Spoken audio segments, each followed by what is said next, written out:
ત્યાં સુધી આપણે આપણો ઉદ્ધાર નથી થતો. અહંકારનો ઘટવું જોઈએ ને બુદ્ધિનું વર્ચસ્વ વધવું જોઈએ. બુદ્ધિ બિચારી કાંઈ કરી શકતી નથી. બુદ્ધિ સાત્વિક છે. બુદ્ધિને સારા સારા કર્મ કરવા છે, બધું કરવું છે, પણ એને ચાન્સ નથી આપતા. ચાન્સ ક્યારે આપીએ? અહંકાર મરે તો ભજનથી જ અહંકાર મરે. ભજન એટલે આ જે તપ જપ દાન યજ્ઞ સેવા પ્રાયશ્ચિત અંતકરણથી કાંઈ ન કરો, કોઈ પણ ખર્ચ ન કરો, એક પૈસાનો ખર્ચ કરવાની જરૂર નથી. પણ જે જીવનની અંદર જે કંઈક ખોટા કર્મ થયા એને અંતકરણથી પસ્તાવો કરવો એક સાધના છે. અંતકરણથી પસ્તાવો કરવો જે આપણાથી ખોટા કર્મ થયા હોય તે જે સલે શું કંઈક પસ્તાવો કર્યો. અને જે કર્મો છે આખો આવો મોટો બારવટીઓ પસ્તાવાથી ક્વિઝ થઈ ગયો. એને એટલો બધો પસ્તાવો કર્યો કે ક્વિઝ થઈ ગયો.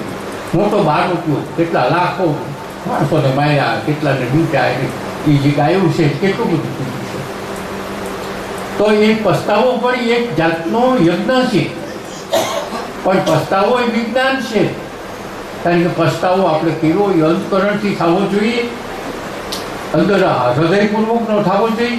અને જે પસ્તાવો કર્યો એનું પુનરાવર્તન ફરીવાર ન થવું, તો પસ્તાવો કર્યો કહેવાય. પસ્તાવો તો પ્રાયશ્ચિત. જૈન ધર્મની અંદર પ્રતિક્રમણ કહે છે, આપણામાં પ્રાયશ્ચિત કહે છે, એવા બધા ધર્મોમાં છે. આપણે પણ આ જો કરવું હોય તો મૂળ વાત આપણે આવીએ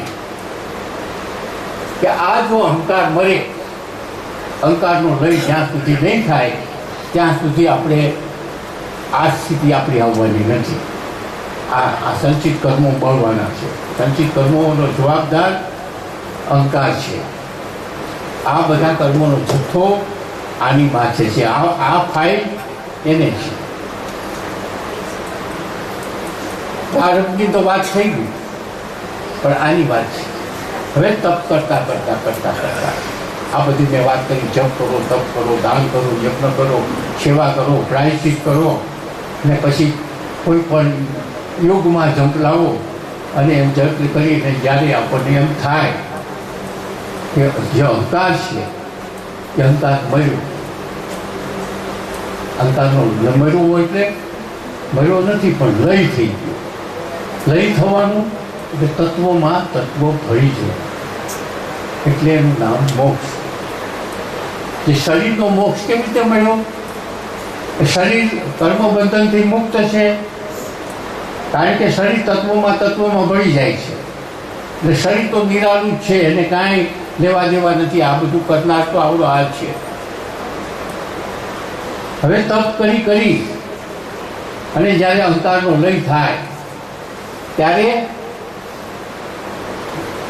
બુદ્ધિનો પ્રભાવ વધે. બુદ્ધિ પછી સારા કામ કરે. આપણા પછી જે આ વિધિ ધ્યાનાસન એટલે પરમાત્માની સાથે જોડાવું, સમાધિનો યોગ આવશે પછી આમાં પીરિયડમાં, ત્યારે આપણે સમજીશું. અત્યારે મૂળ વાત ઉપર આપણે આવી છીએ. સમાધિ એટલે શું વાત હતી? આ બુદ્ધિ આગળ વધી, બુદ્ધિનો પ્રભાવ વધ્યો. બુદ્ધિનો પ્રભાવ એટલો બધો વધી જાય છે કે પછી અહંકારનો તો લય જ થઈ ગયો. અહંકાર છે જ નહીં, પણ બુદ્ધિનો પ્રભાવ વધતા જ્યારે આપણી સ્થિતિ એવી થાય છે કે જેને સવિકલ્પ સમાધિ, નિર્વિકલ્પ સમાધિ અને ત્યાર પછી સહજ તુર્યાવસ્થા પછી સહજ અવસ્થા તો તુર્ય, એનું વર્ણન ત્યાર પછી આવશે. પણ આપણે વાત એ છે કે જ્યારે બુદ્ધિ છે અને બુદ્ધિ જ્યારે આ અવસ્થામાં પ્રાપ્ત થાય છે ત્યારે બુદ્ધિ મટી જાય છે અને બુદ્ધિ પ્રજ્ઞા થઈ જાય છે. પ્રજ્ઞા એટલે પ્રજ્ઞા અને બ્રહ્મ, 4 વેદોનું જે વાક્ય છે એમાં જે પ્રજ્ઞા છે એ પ્રજ્ઞા એ બુદ્ધિનું સ્વરૂપ છે, પણ બુદ્ધિનું સ્વરૂપ ઉચ્ચ સ્થિતિનું છે. જ્યાં સુધી આપણે મનુષ્ય છીએ ત્યાં સુધી એને બુદ્ધિ કહીએ છીએ, અને જ્યારે એ જ બુદ્ધિ જ્યારે ઊંચી કક્ષાએ પહોંચે છે ત્યારે એ બુદ્ધિને પ્રજ્ઞા કહેવામાં આવે છે. અને પ્રજ્ઞા અને બ્રહ્મ એટલે બ્રહ્મ સ્વરૂપ થયો. બ્રહ્મ સ્વરૂપ થયો. અહંકાર ક્યાં ગયો? અહંકારનો લય થઈ ગયો. લય થઈ ગયો મતલબ પ્રકૃતિમાં ભળી ગયો. સૂક્ષ્મ પ્રકૃતિ જે આપેલી પાછળ વાત કરીએ, સૂક્ષ્મ પ્રકૃતિમાં ભળી ગયો. હવે અહંકાર નથી, માત્ર પ્રજ્ઞાનું જોર છે. હવે વાત એ કે આવી કે અહંકાર નથી. એક ખૂની માણસ છે, એક ખૂની માણસે ખૂન કર્યું, કોર્ટમાં સાબિત થયું અને કોર્ટમાં મંજૂર થયું કે આને ફાંસીએ ચડાવવું, કારણ કે આ ખૂન કર્યું એને જ કર્યું છે, ફાંસીએ ચડાવવું. 1 મહિનાની મુદત આપી, 1 મહિનાની ફલાણી તારીખે આને ફાંસીએ ચડાવી દીધી. ફાઇલ પૂરી થઈ ગઈ, ફાઇલ મુકાઈ ગઈ. 1 મહિનો પૂરો થયો, ફાઇલ પાછી આવી, ટેબલ ઉપર આવી ન્યાયાધીશના કે ભાઈ આને ફાંસી ચડાવવાનો છે, આ તારીખે આજે આવી ગઈ છે, બોલાવો જેલમાંથી, અને આજે ફાંસી ચડાવવાની છે. જેલમાં એને લેવાઈ ગયા તો જેલરની ફાઇલમાં આવ્યું એ તો ભાઈ 5 દિવસ પહેલાં એને 8 ફેરથી મરી ગયું. આ ફાઇલનું શું થાય? કોર્ટમાં ફાઇલ છે, જેલમાં એવી ફાઇલ છે કે એ મરી ગયો. જેલમાં એવી ફાઇલ આવી કે ભાઈ તો આને ત્યાં ખૂની કોટડીમાં પીડ્યો હતો, અહીં એટેક આવ્યો મરી ગયો, પણ પેલી ફાઇલ જીવતી છે. ન્યાયાધીશને કે એને તો ફાંસી ચડાવો. કોને ગોતીને ચડાવો? જે હોય એને ચડાવવો જોઈએ, જે હોય એને ચડાવવો જોઈએ. હોય તો એને સજા દેવાય, પણ ન હોય તો એને સજા કેવી રીતે દેવી? અહંકાર છે જ નહીં તો આ સજા કોને દી?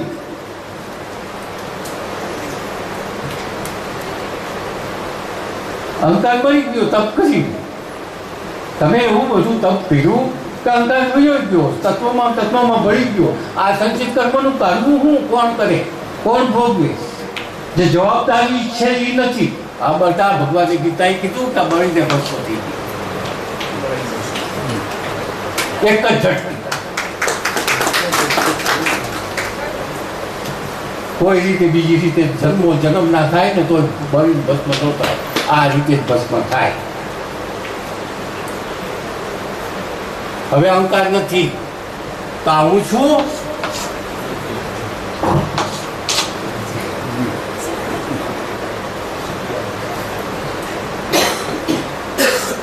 હવે અહીં એવું નથી, અહીં એવું નથી, અહીં એવું નથી, અહીં એવું નથી. હવે રહ્યું શું? આને પૂછવું.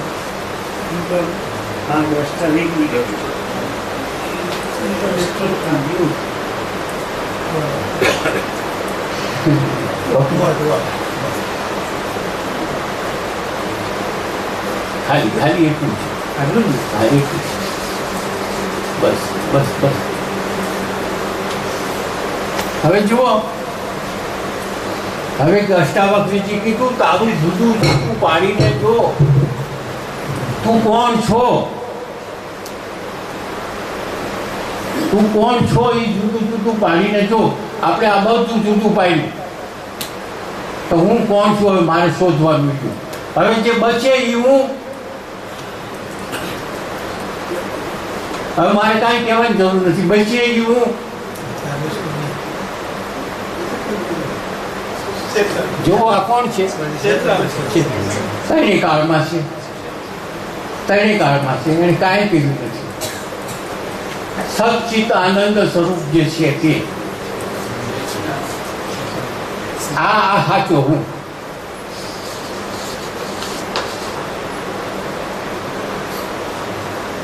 એ આ સીધું જુઓ.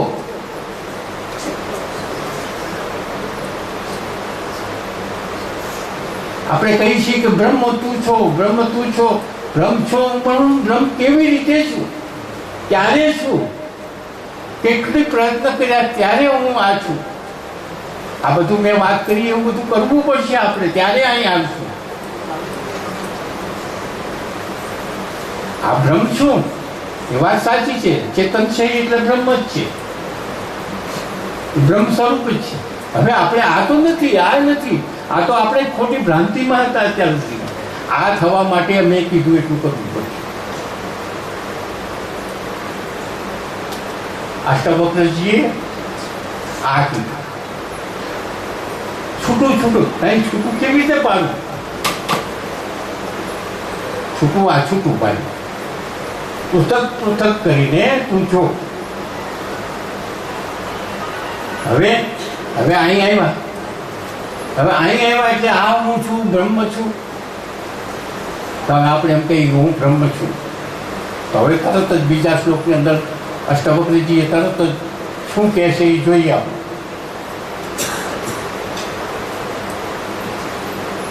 હવે આ જે જોયું, આ શ્લોકની વાત આ છે કે જો તું શરીરને આત્માથી પૃથક પૃથક કરીને ચિત્ત સ્વરૂપ આત્મામાં સ્થિર થઈને રહેશે. સાચું, આત્મામાં સ્થિર થઈને આ બધી પ્રક્રિયા કરી આપણે 2 દિવસ.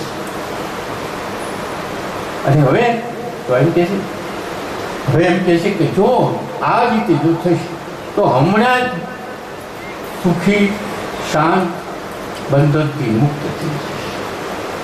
બંધન એટલે હવેથી આ ક્ષણથી તારે જન્મ મરણના ફેરામાંથી તું મુક્ત થઈ ગયો અને તત્વમાં તત્વ ભળી ગયો કે તું આ છો. હવે એને ક્યાં જન્મ, એને કોઈ જવાબદારી નથી.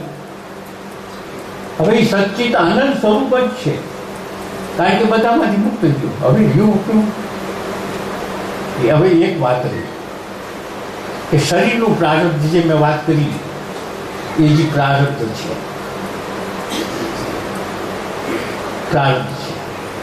આ તો મુક્ત થઈ ગયો છે, પણ શરીર છે. હવે આ મુક્ત થયો ક્યારે થયો? માનો કે કોઈ એક વ્યક્તિ છે અને આ મુક્ત થઈ ગયો, પણ શરીર હજી બાકી છે. મુક્તિ મળી ગઈ એટલે એમ નહીં સમજી લેવાનું કે મરી ગયો. જો મુક્તિ અને મરણ સાથે જ હોત તો આપણે બધા કેવી રીતે મુક્તિ મેળવત? મુક્તિ અને મરણ બે સાથે જ હોત તો એનું જે જ્ઞાન છે એ આપણી પાસે આવત નહીં, અને આવત નહીં તો આપણે કેવી રીતે મુક્તિ મેળવત? આ તો એ બધાઓ જે કંઈક 10 વર્ષ મુક્તિ મેળવ્યા પછી કોઈ 10 વર્ષ જીવા, કોઈ 20 વર્ષ જીવા, અને એને જે જીવા એ આપણને બતાવી ગયા પરંપરામાં, એ કંઈ લખતા ગયા, એના શાસ્ત્રો લખ્યા, આ બધું લખ્યું અને એના અનુસંધાને આપણે આ બધું કરીએ છીએ તો મુક્તિ મળે છે. એને અનુસરીએ તો મુક્તિ મળે, કારણ કે એ બધા મુક્ત થઈ ગયા. એ આપણે માટે થઈને જીવા, કોઈ 20 વર્ષ જીવ્યા, કોઈ 10 વર્ષ જીવ્યા, આપણા માટે થઈને. અને એ લખી ગયા, કહી ગયા, બધું કરી ગયા. તો હવે વાત શું છે કે હવે જે એનો અહંકાર જે હતો ને, જે એક માનો કે એક સાધક છે અને એને ખૂબ ભક્તિ કરીને જીવન મુક્ત થઈ ગયું. હવે પહેલી વાત આપણે કરી કે એ જે જન્મો ત્યારથી એનું આયુષ નક્કી થઈ ગયું છે, ના શ્વાસોશ્વાસ 80 વર્ષનો એ થવાનો છે, પણ એ જીવન મુક્ત 60 વર્ષે થઈ ગયું. જીવન મુક્ત 60 વર્ષે થઈ ગયું, તો બાકીના 20 વર્ષ તો બાકી ગયા. એ તો શરીરને ભોગવવાના છે, તો શરીરમાં ત્યાં સુધી રહેશે. તો એ જે 60 વર્ષથી 80 વર્ષ સુધીનો જે 20 વર્ષનો ગાળો છે એ જીવન મુક્તનો ગાળો છે, સહજ અવસ્થાનો ગાળો છે. પરમાત્મા પ્રાપ્તિ થયા પછી એમાં નિજાનંદમાં રહેવાનો ગાળો છે, કારણ કે એના શ્વાસોશ્વાસ બાકી છે. અહંકાર તો મળી ગયું 60 વર્ષે, એટલે બધું થઈ ગયું, પતી ગયું, એનું તો ખાવ બધું પતી ગયું. પણ શરીરનું આયુષ્ય છે, અને શરીરનું આયુષ્ય એટલા માટે જ ગોઠવવામાં આવ્યું છે કે એ જે જીવે છે 20 વર્ષ, અને એ આપણને કહે કે મેં આ રીતે પ્રાપ્ત કર્યું, આમ છું, આમ થાય, આમ થાય, આમ થાય, તો આપણે એને અનુસરીને આપણે પણ આ રીતે મળી છે. તો એમ નથી થતું હોત, મરી જ જતો હોત તો શું થાત? એટલે એ જે 20 વર્ષ એના બાકી ગયા એ જીવન મુક્ત કહેવાય, સહજ અવસ્થાવાળો કહેવાય. અને એનું જ્યારે પૂરું થાય 20 વર્ષ ત્યારે એનું સમજવું એને તુર્યાવસ્થા કહેવામાં આવે છે. તુર્યાવસ્થા એટલે જાગ્રત, સ્વપ્ન અને સુષુપ્તિ ત્રણેય અવસ્થામાં નથી તેવું. જાગ્રત, સ્વપ્ન અને સુષુપ્તિ ત્રણ અવસ્થામાં નથી તેવો, અથવા તો ત્રણેયમાં છે એવો. પણ આને અવસ્થાની આજે આને કાંઈ સંબંધ નથી. પરમ તત્વને આ અવસ્થાની આજે કાંઈ સંબંધ તો છે જ, એમાં કોઈ ફેરફાર નથી. જેવો પહેલે છે જાગૃતમાં છે એવો સપનામાં છે એવો સુષુપ્તિમાં છે. એવી વ્યક્તિ છે એ 80 વર્ષની છે અને બધાને બોધ આપશે, ત્યાં લખશે ને.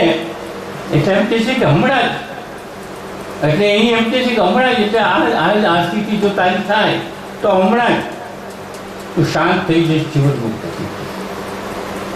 ત્યાર પછીના શ્લોકમાં એમ કહે છે કે એ બહુ સરસ કહે છે.